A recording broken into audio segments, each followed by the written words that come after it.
Hello, എല്ലാവർക്കും പുതിയൊരു വീഡിയോയിലേക്ക് സ്വാഗതം. ഇന്ന് നമുക്ക് ശരീരാരോഗ്യത്തിലേക്കൊന്ന് ശ്രദ്ധിച്ചാലോ. പറഞ്ഞറിയിക്കാനാവാത്ത ഔഷധ ഗുണമുള്ള കുടകൻ ചമ്മന്തിയാകാം ഇന്ന്. കുടങ്ങൽ, കുടകൻ, മുത്തൽ അങ്ങനെ പല പേരുകളിൽ ഇവൻ അറിയപ്പെടുന്നുണ്ട്. ആയുർവേദവും പഴമക്കാരും ചേർത്ത് നിർത്തുന്ന അപാര ഗുണങ്ങളുള്ള ദിവ്യസസ്യം എന്ന് വേണമെങ്കിൽ പറയാം. മണ്ടൂകഭരണി എന്നാണ് സംസ്കൃത നാമം. ജലാശയത്തെ മണ്ഡലം ചെയ്യുന്നത് എന്ന അർത്ഥത്തിലോ അല്ലെങ്കിൽ മണ്ടൂകം പോലെ ഇലകളുള്ളത് എന്ന അർത്ഥത്തിലോ ആ വിളിപ്പേര് വന്നത് എന്നറിയില്ല. ബുദ്ധിയും ഓർമ്മശക്തിയും വർദ്ധിപ്പിക്കുന്നതിനാലാവാം ബുദ്ധിച്ചീര എന്നും ഇതിന് പേരുണ്ട്. ഇതിന് തലച്ചോറിൻ്റെ ഒരു ആകൃതിയും തോന്നാറില്ലേ? ചമ്മന്തിയുടെ റെസിപ്പിയിലേക്ക് പോകുന്നതിന് മുമ്പ് കുടകന്റെ കുറച്ച് ഗുണങ്ങളെപ്പറ്റി കേട്ടാലോ. ഇന്നസെന്റ് പറഞ്ഞിട്ടില്ലേ? നല്ല നല്ല കാര്യങ്ങൾ അറിവുള്ളവര് പറഞ്ഞു തരുമ്പോ കേട്ടിരുന്നു പോയി. അപ്പോ ഒന്ന് കേട്ടു നോക്കൂ. പിന്നാലെ ചമ്മന്തിയുടെ റെസിപ്പിയുമായി ഞാൻ വരാം. ഇതിലെ 7 ഇലയും 7 കുരുമുളകും കൂടി ചവച്ചിറക്കിയാൽ മൈഗ്രെയിൻ ഉള്ള ദിവസം വളരെ ആശ്വാസം ലഭിക്കുന്നതാണ്. അതുപോലെ കുടവൻ്റെ നീര് തേൻ ചേർത്ത് കഴിച്ചാലും മൈഗ്രെയിന് ആശ്വാസം ലഭിക്കും. 1/2 ഔൺസ് കുടവൻ്റെ നീരും തേനും ചേർത്ത് കുട്ടികൾക്ക് കൊടുത്താൽ അവരുടെ ബുദ്ധി വികസിക്കുകയും ചെയ്യും, ഓർമ്മശക്തി നിലനിൽക്കുകയും ചെയ്യും. കൂടാതെ നാഡീ ഞരമ്പുകൾക്ക് ഉന്മേഷം ഉണ്ടാകുകയും തലച്ചോറിൻ്റെ പ്രവർത്തനം കൂടുകയും ചെയ്യും. ഇതുമാത്രമല്ല, ഭാവിയിൽ വരാൻ സാധ്യതയുള്ള ഒരുവിധപ്പെട്ട അസുഖങ്ങളെല്ലാം കുട്ടികളിൽ നിന്ന് തടയുകയും ചെയ്യും.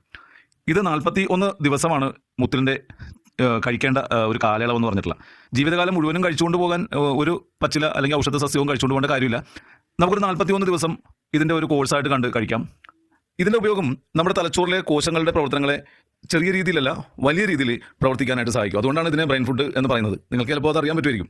നമ്മുടെ പഠിക്കുന്ന കുട്ടികളുടെ ഓർമ്മ നിലനിൽക്കാനും ബുദ്ധി വികസിക്കാനും മാത്രമല്ല നാടികളെ ബാധിക്കുന്ന പലതരം രോഗങ്ങൾക്കും നല്ലൊരു മരുന്ന് കൂടിയാണിത്. ഭക്ഷണം കഴിച്ചാൽ ഉടനെ തന്നെ കക്കൂസിൽ പോകാൻ തോന്നുന്ന ആളുകളുണ്ടാവും. ദഹനക്കുറവ് കൊണ്ടോ മലബന്ധം കൊണ്ടോ ഇതിൻ്റെ ഒക്കെ പ്രശ്നങ്ങൾ കൊണ്ടൊക്കെ ആയിരിക്കും അത്. അതിന് കുടങ്ങളുടെ 2-3 ഇല ദിവസവും ചവച്ച് ഇറക്കുക എന്നുള്ളതാണ് അതിനുള്ള ഒരു പ്രതിവിധി. ഇതിൻ്റെ ഇലകൾക്ക് നമ്മളെ പല രോഗങ്ങളെയും മാറ്റാനുള്ള കഴിവുണ്ട്. മൂത്രാശയ സംബന്ധമായ രോഗങ്ങൾക്ക് നല്ലൊരു മരുന്നും മൂത്രക്കല്ലിനും മൂത്രച്ചൂടിനും മൂത്രപ്പഴുപ്പിനും ഒക്കെ ഇത് നല്ലതാണ്. മൂത്രക്കല്ലിന് ഇത് കഴിക്കേണ്ടത് എങ്ങനെയാണെന്ന് വെച്ചാൽ കുറച്ച് കുടവൻ്റെ ഇല എടുക്കുക, അത് നന്നായിട്ട് അരച്ചെടുത്ത് ഒരു കരിക്ക് എടുക്കുക. രാത്രി ചെയ്യണോട്ടെ ഇത്. ഒരു കരിക്ക് കൊടുക്കുക. കരിക്കിൻ്റെ തലഭാഗം മുകൾ ഭാഗം കട്ട് ചെയ്തെടുത്തിട്ട് ഇത് അതിലേക്കിട്ട് ഈ കുടവൻ്റെ ഇല അരച്ചത് അതിലേക്കിട്ട് നന്നായിട്ട് ഇളക്കി വെച്ചിട്ട് മൂടി വെക്കുക. ആ കരിക്ക് കൊണ്ട് തന്നെ മൂടി വെക്കുക. രാവിലെ എടുത്തത് കഴിക്കുക. അങ്ങനെ 7 ദിവസം കഴിച്ചാൽ മൂത്രക്കല്ലിന് വളരെ ആശ്വാസം കിട്ടും എന്നുള്ളതാണ്. ലിവറിൻ്റെ ആരോഗ്യത്തിന് വളരെ ഉത്തമമാണ് മുത്തൽ. ഇതിൻ്റെ ഇലകൾ നമ്മൾ ചവച്ചരച്ചോ അല്ലെങ്കിൽ വെള്ളം തിളപ്പിച്ചോ ഒക്കെയാണ് കഴിക്കേണ്ടത്. ഇതരച്ച് മോരിൽ ചേർത്ത് കഴിക്കുകയാണെങ്കിൽ വായ്പുണ്ണ് നമുക്ക് മാറും. വെറുതെ കഴിച്ച് വെച്ച് കഴിഞ്ഞാൽ തന്നെ വായ്പുണ്ണ് മാറും, പല്ലിൻ്റെ ആരോഗ്യം കൂടിവിടും. അത് വേറെ കാര്യം. ഹെപ്പറ്റൈറ്റിസ് ബിക്ക് കാരണമായിട്ടുള്ള വൈറസിന് ചെറുക്കാനുള്ള ഒരു കഴിവുള്ളതുകൊണ്ട് അതുകൊണ്ട് തന്നെ ഇത് വേരോടെ കഷായം വെച്ച് കുടിക്കുന്നത് നല്ലതാണ്. ഈ വേരോടെ കഷായം വെച്ച് കുടിച്ചാൽ വാദസംബന്ധമായ എല്ലാ അസുഖങ്ങൾക്കും ആശ്വാസം കിട്ടും. സന്ധിവാദം, ആമവാദം ഇതുപോലെ വാദങ്ങൾക്കും വളരെയധികം നല്ലതാണ്. മുത്തലിൻ്റെ ഇല എടുക്കുക, എന്നിട്ട് അത് പിഴിഞ്ഞ് അല്ലെങ്കിൽ അരച്ച് ചതച്ച് പിഴിഞ്ഞിട്ട് അതിൻ്റെ നീര് ചേർത്ത ഒരു വെളിച്ചെണ്ണ കാച്ചിയെടുക്കുക. ഈ വെളിച്ചെണ്ണ അല്ലെങ്കിൽ മുത്തലിൻ്റെ ഇല ഇട്ട് തിളപ്പിച്ച വെളിച്ചെണ്ണ ഇത് നമ്മുടെ ചർമ്മത്തിലുണ്ടാകുന്ന എല്ലാത്തരം രോഗത്തിനും വളരെയധികം ആശ്വാസം ലഭിക്കും ഈ വെളിച്ചെണ്ണ പറ്റിയാൽ. അതുകൂടാതെ ഈ വെളിച്ചെണ്ണ മുടിക്ക് അഴകും കാന്തിയും താരനും പോകാനും വളരെ നല്ലതാണ്. ഇതുമാത്രമല്ല, കയ്യിൽ കാലിലെ മൊരി പോലെയുള്ള സംഭവങ്ങൾ ഉണ്ടാകുമ്പോൾ അത് മാറാനും പിന്നെ നമ്മുടെ കാലിലും കയ്യിലൊക്കെ ഉണ്ടാകുന്ന വ്രണങ്ങളുണ്ടെങ്കിൽ അതിലിടാനും ഒക്കെ ഇത് നല്ലതാണ്. പിന്നെ ഇത് പണ്ടത്തെ ആളുകൾ ചട്നി അതുപോലെ ദോശ, ചപ്പാത്തി ഇതൊക്കെ ഉണ്ടാക്കി കഴിക്കും ഈ കുടങ്ങലിൻ്റെ ഇല കൊണ്ട്. അതിൻ്റെ ഒരു ഗുണമെന്ന് പറഞ്ഞാൽ ഇതുപോലെ തന്നെയാണ്. ഓർമ്മശക്തി നിലനിൽക്കാനും ബുദ്ധി വികസിക്കാനും ഒക്കെ തന്നെയാണ് കേട്ടോ അതിന് വേണ്ടിയുള്ളത്. പൊള്ളൽ നമുക്കിപ്പോൾ കയ്യോ കാലൊക്കെ പൊള്ളി കഴിഞ്ഞാൽ അത് തിരുമ്മിയിട്ട് അതിൻ്റെ നീര് ഒഴിച്ച് കൊടുക്കുക, തേച്ച് കൊടുക്കുക ചെയ്യുക.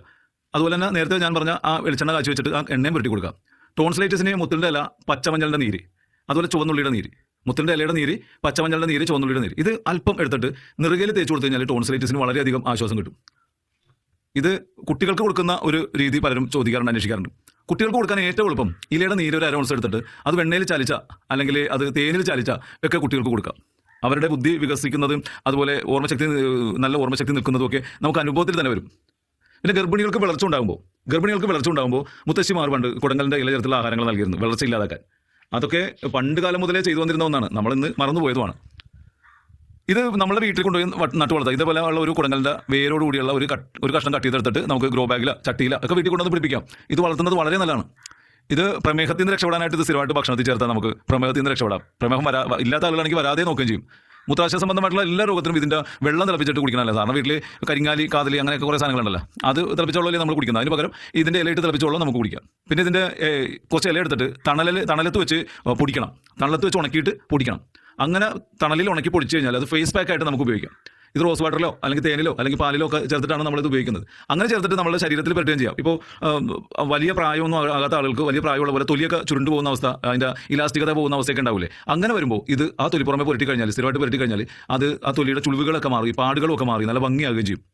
അതോടൊപ്പം തന്നെ കരിമംഗലം എന്ന് പറഞ്ഞിട്ടുള്ള ഒരു കണ്ണിൻ്റെ ചുറ്റുള്ള ഒരു കറുത്ത പാടുണ്ടല്ലോ, അതും സ്ഥിരമായിട്ട് ഇത് പുരട്ടിയാൽ മാറാൻ സാധ്യതയുണ്ട്. അതുകൂടാതെ പ്രസവാനന്തരം സ്ത്രീകളുടെ വയറിൽ അതുപോലെ തുടയിൽ ഒക്കെ ഉണ്ടാകുന്ന പാടുകൾ, ഇതൊക്കെ മാറാനായിട്ട് ഇതിൻ്റെ ഇല അരച്ച് വെണ്ണയും ചേർത്ത് പുരട്ടുന്നത് വളരെ നല്ലതാണ്. അത് വളരെ എഫക്റ്റീവായിട്ടുള്ള ഒരു മരുന്നാണ്. അതുപോലെ തന്നെയാണ് വെരിക്കോസ് വെയിനിൽ അതിൻ്റെ അസുഖം, വെരിക്കോസ് വെയിൻ്റെ അസുഖമുള്ള ആളുകൾ. വെരിക്കോസ് വെയിനിൽ അസുഖമുള്ള ആളുകളുടെ കാല് കണ്ടാൽ തന്നെ നമുക്ക് പേടിയാവും, ഞരമ്പൊക്കെ വലിഞ്ഞു പൊങ്ങി മുഴ വന്ന് ചുരുണ്ട് കൂടിയൊക്കെ ഇരിക്കുന്നത്. ഇവർക്ക് ഇത് പുറമേ മുത്തലിൻ്റെ ഇല അരച്ച് പുരട്ടി കൊടുക്കാം. അതല്ലാതെ തന്നെ ഇല ഉള്ളി കഴിക്കുകയും ചെയ്യാം. ഇങ്ങനെ തന്നെ BP കൺട്രോൾ ചെയ്യാനും പറ്റും. ഇതിൻ്റെ ഇല നമുക്ക് ഇടയ്ക്കിടയ്ക്ക് കഴിച്ചിട്ട് ഇതിൻ്റെ BP നമുക്ക് കൺട്രോൾ ചെയ്യാൻ പറ്റും. ഒരു പണവും കൊടുക്കാതെ നമുക്ക് നമ്മുടെ ആരോഗ്യം സംരക്ഷിക്കാനായിട്ട് ഇതുപോലെ നിരവധി നാട്ടു ചെടികളുണ്ട്. നമ്മൾ ഒരിക്കലും ഇതുപോലെ ചെടികളെ മറന്നു കളയരുത്. ഇതിൻ്റെ കഷായം നമ്മൾ വെച്ചിട്ട് എല്ലാത്തരം വാദങ്ങളും വരാതിരിക്കാൻ വേണ്ടി നമുക്ക് ഇതിൻ്റെ കഷായം നമുക്ക് കുടിക്കാം. ഒരു പ്രധാനപ്പെട്ട ഒരു ഔഷധ പ്രയോഗമുള്ളത്, ഇതിൻ്റെ 7 ഇല എടുക്കുക. ഈ 7 ഇല ചവച്ചരച്ച് തിന്നിട്ട് നമ്മൾ സാധാരണ നടക്കണ പോലെ വൈകിട്ട് നടക്കുക, നല്ലപോലെ നടക്കുക, ശരീരം വേർക്കുന്നത് പോലെ. അങ്ങനെ സ്ഥിരമായിട്ട് ചെയ്തു കഴിഞ്ഞാൽ ഈ രക്തധമനികളിലേക്കുള്ള ബ്ലോക്ക് ഉണ്ടാവില്ല, ഈ രക്തധമനികളിലെ ബ്ലോക്ക് മാറി കിട്ടും എന്നുള്ളതാണ്. നമുക്കിനി കുടകൻ അല്ലെങ്കിൽ മുത്തൽ ചമ്മന്തിയുടെ റെസിപ്പിയിലേക്ക് പോയാലോ? ഇതിനായിട്ട് നമുക്കിവിടെ കുറച്ച് തേങ്ങ, ചെറിയുള്ളി, കാന്താരി അല്ലെങ്കിൽ പച്ചമുളക്, അല്പം പുളിക്കായിട്ട് ഒന്നുകിൽ പച്ചമാങ്ങ അല്ലെങ്കിൽ വാളംപുളി അല്ലെങ്കിൽ തക്കാളി, അങ്ങനെ എന്തും ആവശ്യത്തിന് ചേർക്കാം. പിന്നെ നന്നായി കഴുകിയെടുത്ത ഒരു പിടി കുടകനിലയും. ഇതിൽ തേങ്ങ ഒഴികെ ബാക്കി ചേരുവകൾ അരകല്ലിലോ മിക്സിയുടെ ചെറിയ ജാറിലോ ഇട്ട് അല്പം ഉപ്പ് ചേർത്ത് ചതച്ചെടുക്കാം. ചതച്ചെടുത്ത കൂട്ടിനൊപ്പം തേങ്ങയിട്ട് ഒന്നുകൂടി ഒതുക്കിയെടുക്കണം. വെള്ളം വേണമെങ്കിൽ മാത്രം നേരിയ അളവിൽ ചേർത്ത് കൊടുക്കാം. ഒരു കഷ്ണം ഇഞ്ചി ചതച്ചതുകൂടി ചേർത്തിട്ടുണ്ടേ. ശേഷം ഒരു പ്ലേറ്റിലിട്ട് നന്നായി കുഴച്ച് ഉരുട്ടിയെടുക്കണം. അരകല്ലിൽ അരയ്ക്കുമ്പോൾ അതിൽ നിന്ന് തന്നെ ഉരുട്ടിയെടുക്കാവുന്നതാണ്. അങ്ങനെ നമ്മുടെ രുചികരമായ കുടകൻ ചമ്മന്തി തയ്യാറായിരിക്കുന്നു. ദിവസം ഉണ്ടാക്കി ചോറിന് സൈഡ് ഡിഷായി കഴിക്കണേ. പുതിയ റെസിപ്പികളും കൂടുതൽ നാട്ടുവെച്ച വിശേഷങ്ങളുമായി ഞാൻ വീണ്ടും വരുന്നതായിരിക്കും. നമ്മുടെയൊക്കെ ഒരു 80% മേലുള്ള പ്രശ്നങ്ങൾക്കും പരിഹാരം നമ്മുടെ തൊടിയിൽ തന്നെയുണ്ട്. ഇപ്പോഴും സമയം വൈകിയിട്ടില്ല. വെറും പള്ളകളെന്നും കാടെന്നും ഒക്കെ പറഞ്ഞ് നമ്മൾ നശിപ്പിച്ച് കളയുന്ന പലതും അപൂർവ ഔഷധ സസ്യങ്ങളാകാം. അല്പസമയം, അല്പം മെനക്കേട്, ലാഭമോ പണമോ സമയമോ ആവോളം മുടക്കിയാലും കിട്ടാത്ത ആരോഗ്യവും. ഈ വീഡിയോ നിങ്ങൾക്ക് ഉപകാരപ്രദമായാൽ ലൈക്ക് ചെയ്യണേ. ആർക്കെങ്കിലും ഉപകാരപ്പെടുമെന്ന് തോന്നിയാൽ ഷെയർ ചെയ്ത് കൊടുക്കണം കേട്ടോ. നിങ്ങളുടെ അഭിപ്രായങ്ങൾ കമൻറ്റായി രേഖപ്പെടുത്താം. സബ്സ്ക്രൈബ് ചെയ്യാത്തവർ ഒന്ന് സബ്സ്ക്രൈബ് ചെയ്ത് ആ ബെല്ലൈക്കൺ കൂടി അമർത്തിയാൽ ഇതുപോലുള്ള യൂസ്ഫുൾ വീഡിയോകൾ ഞാൻ അപ്ലോഡ് ചെയ്യുമ്പോൾ തന്നെ നിങ്ങൾക്ക് നോട്ടിഫിക്കേഷൻ ലഭിക്കുന്നതായിരിക്കും. മറ്റൊരു വീഡിയോയുമായി വീണ്ടും കാണാം. താങ്ക്